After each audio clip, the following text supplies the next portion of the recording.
Presyo ng karne ng baka at kalabaw stable kasabay ng nalalapit na selebrasyon ng Pindang Festival sa Mangaldan. Ang detalye ihatid live ni Jasmine Gabriel Galban.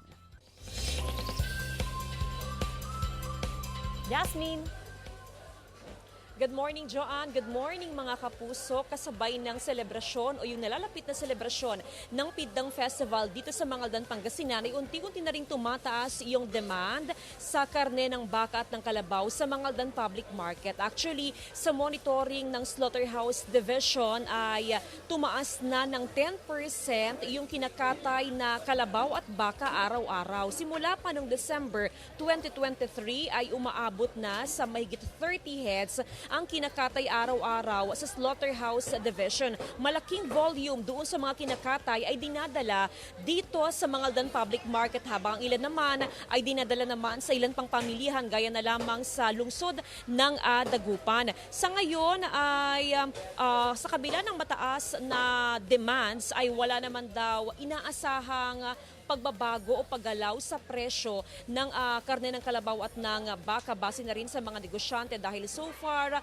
ay maayos naman yung available na supply. Sa ngayon, ang presyo sa kada kilo ng baka ay nasa 400 pesos per kilo. Ang kalabaw naman ay nasa 380 pesos per kilogram, habang ang presyo naman sa kada kilo ng karne ng baboy ay nasa 320 pesos. Ayon sa mga negosyante, walang inaasahang problema sa supply ng kalabaw at ng baka dahil karamihan ay nanggagaling pa sa mga probinsya ng Isabela, Nueva Vizcaya at maging sa probinsya ng Cagayan. At ngayon nga, Joanne, dahil sa napakalamig ng panahon at meron ngang mga naire-report at mga naire-record na pagkakasakit ng mga alagang baka at ng kalabaw, at yan ay karaniwan lamang daw, especially kapag ka-December hanggang first quarter ng taon, nagpaalala ang Agriculture Office, ganun din ang Veterinary Office sa mga nag-aalaga ng baka at ng kalabaw na laging i-monitor yung kanilang mga alaga para makaiwas sa anumang uri ng sakit. Kapag nakita ng hihina ay better na magkonsulta na kaagad